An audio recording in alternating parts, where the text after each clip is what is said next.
আজ এমন একটি সেক্টরের স্টক নিয়ে আলোচনা করব যা খুবই অবহেলিত অবস্থায় আছে।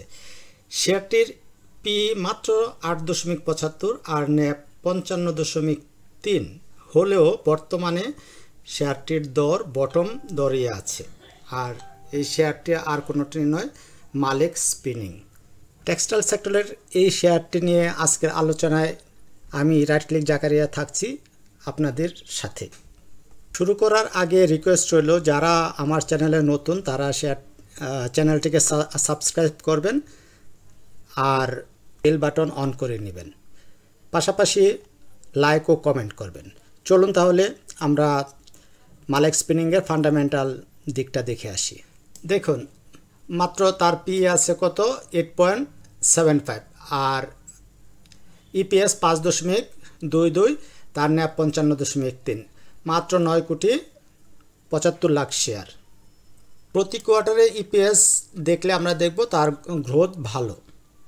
ডিভিডেন্ড হিস্ট্রিও আমাদেরকে দেখছে যে একের পর এক ডিভিডেন্ড ভালো দিচ্ছে, প্রতি বছরে ডিভিডেন্ড খুবই ভালো দিচ্ছে। শেয়ারটির অল টাইম হাই 86 টাকা 30 পয়সা, অল টাইম লো 27 টাকা 70 পয়সা, আর রিসেন্ট লো হইল 37 টাকা 80 পয়সা। বর্তমান দর আছে 45 টাকা 70। চলুন শেয়ারটির ডে চার্টে আমরা যাই। ডে চার্টে কীভাবে আমরা এন্ট্রি নেব সেই ব্যাপারগুলি একটু খুঁজে বের করি। দেখেন, শেয়ারটি আমাদের অ্যাকুমুলেশন ফেজে আছে। আমি একটা বক্স করে রাখছি, বক্স করে এটাকে অ্যাকুমুলেশন ফেজ বলি। আমরা ইতিমধ্যে জেনে গেছি কিভাবে অ্যাকুমুলেশন ফেজে আমাদের ট্রেড নিতে হয়। শেয়ারটি MA20-র উপরে অবস্থান করছে, বর্তমান দর MA20-র উপরে। পাশাপাশি শেয়ারটি বলিঞ্জার ব্যান্ডের আপার ব্যান্ড টাচ করে গতদিন রিজেকশন পাইছে। শেয়ারটি RSI দেখলে আমরা দেখব RSI 60-এর কাছাকাছি অবস্থান করছে, 59.85, যা আগামী দিন 60-এর উপরে উঠে যেতে পারে। MACD-র কথা কল্পনা করলেও যারা আমরা MACD পছন্দ করি তারাও দেখব যে জিরো লাইনকে মানে হিস্টোগ্রামগুলি গ্রিন হয়ে গেছে আর MACD লাইন জিরো লাইনের দিকে এগিয়ে যাচ্ছে। তাহলে বোঝা যাচ্ছে শেয়ারটির মূল ব্রেকআউট 48-49 টাকায় হলেও শেয়ারটা মোটামুটি ট্রেন্ডে আছে, আমাদের প্রফিট দিচ্ছে। কি হচ্ছে, শেয়ারটা উপর থেকে নেমে এসে আমাদের সাপোর্টে এসে আবার উঠলো, আবার নেমে আবার উঠে, আবার নেমে আবার উঠা শুরু করছে। ফাইনালি এই জায়গা থেকে শেয়ারটা ব্রেকআউট করে আমাদের উপরের দিকে যাবে।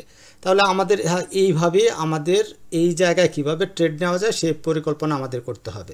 মতিন স্পিনিংয়ের entry, exit, stop loss, target point বলার আগে আমি কয়েকটি স্টকের নাম বলতে চাই যেগুলি সামনে খুবই ভালো করার সম্ভাবনা তৈরি করে রেখেছে। আমার বিশ্বাস এই স্টকগুলি সামনে ভালো পারফর্ম করব। তো স্টকগুলি হলো KPCL, national life insurance, SPCL, delta spin, EPGL, Anwar galvanizing. এই স্টকগুলির দিকে আপনারা নজর রাখতে পারেন, কিনতে পারেন। আর হাই প্রোফাইল যে স্টকগুলি আছে, ওয়াটা কেমিক্যাল, তারপরে হেডেলবার্গ সিমেন্ট, ইস্টার্ন লোপ, এছাড়া আরও কিছু আছে ভুলে গেছি, এইগুলিও ভালো পারফর্ম করা যথেষ্ট সম্ভাবনা আছে। তবে আরও কিছু শেয়ার, যেমন আমরা DGICর কথা বলছিলাম, ইউনিয়ন ইন্স্যুরেন্স, তারপরে হলো জনতা ইন্স্যুরেন্স, তারপরে আরও আছে SICL, BNICL, রূপালী ইন্স্যুরেন্সও আপনারা নজর রাখতে পারেন। তাহলে আসুন আমরা মালেক স্পিনিংয়ের এন্ট্রি, এক্সিট, স্টপ লস, টার্গেটগুলি জেনে নিই। তাহলে শেয়ারটি আগামী রবিবার 46 টাকার উপরে প্রাইস কনফার্ম করলে আমরা এন্ট্রি নেব, আর স্টপ লস নেব 42 টাকা 30 পয়সার নিচে ক্লোজ দিলে। আর রিস্ক রিওয়ার্ড রেশিও চিন্তা করলে আমরা দেখব রিস্ক রিওয়ার্ড রেশিও মিনিমাম 1:3.13। শেয়ারটি আরও উপরে যেতে পারে। লং রানে শেয়ারটি 77 টাকা থেকে 86 টাকা পর্যন্ত যেতে পারে। Thanks for watching my video. আল্লাহ হাফেজ, আসসালামু আলাইকুম।